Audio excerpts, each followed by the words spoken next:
Okay, class. Good day. Our next topic is trigo. Okay, for trigo functions. I just created a script for this lecture. Okay. Uh, if you want to do some trigonometric solutions in MATLAB, it's very easy. Just like in calculator, this is the spelling of sine. Okay, then close open parenthesis, then the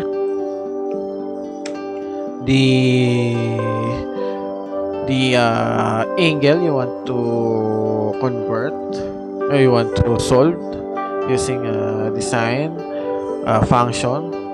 For cosine, okay, for tangent,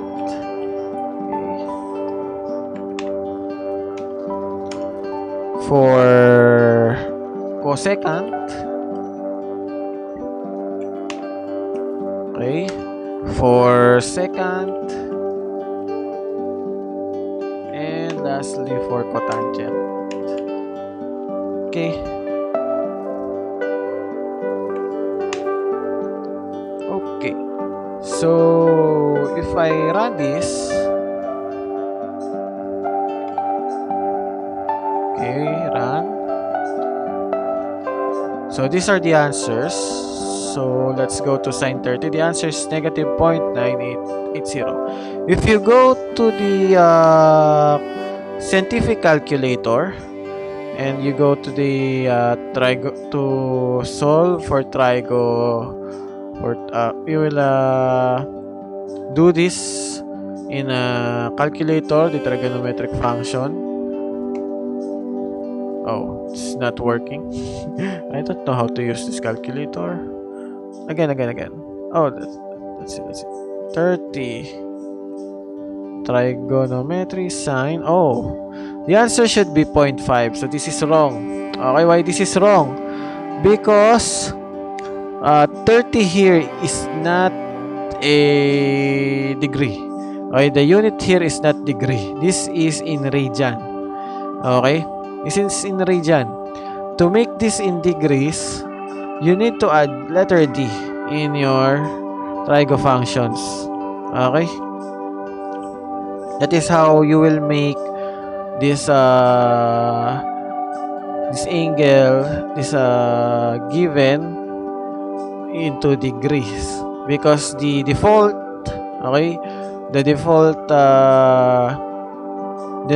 in programming languages, okay, are in terms of radian. So this is in radian, this 30. Now you added letter D to the end of the function. Now this is now 30 degrees. Okay, so again, CLC,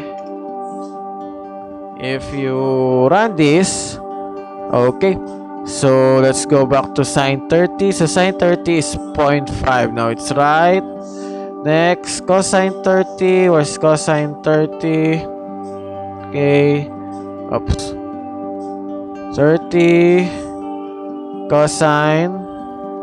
So this is 0.866. Okay,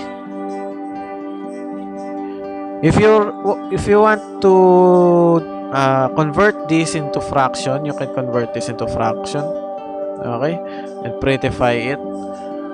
Okay, then tangent. What's the answer to the tangent? Okay, the answer to tangent is 0.5774. You can check it on your calculator. For cosecant, it's 2. For secant, it's 1.1547, and for cotangent is 1.7321. Okay, so this is how you do a trigonometric function in MATLAB. So another one, what is the inverse of trigo function? So arc sine or arc cosine or arc tangent or arc cosecant. So the function for arcsine or arccotangent, just add a at the beginning. Then the what do you call this? The answer, okay, from from the function, from the trigonometric function. Let's say sine 30 is equals to 0.5. You will put here 0.5. Okay? Not the sine 30. Okay, again, the default answer to this, sorry, this is 0.5. The default answer here is radian. So to make it degrees, don't forget the letter D. Okay, so if I run this, so the answer is 30 degrees. Okay.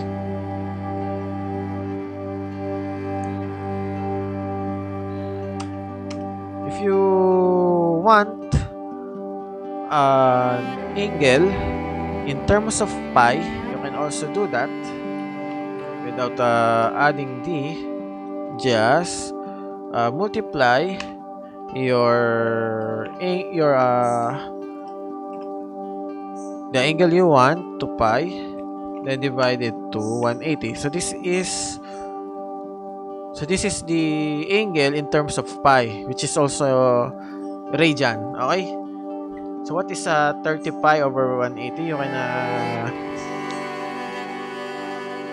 can reduce it into sine pi over 6. Am I right? If you can remember the rotation angles, this is from a circle, from the 360 degree circle. Okay, CLC. If you get the answer, F5. Okay, so the answer is 0.5. Okay, so this is in terms of degree. Okay, in terms of degree, degree units in degrees, okay, inverse trigo, you can check it your calculator. And what do you call this, radian in terms of pi, so here in robotics, we will make use again of trigonometric functions. So review about trigonometric functions and how they are used. Okay.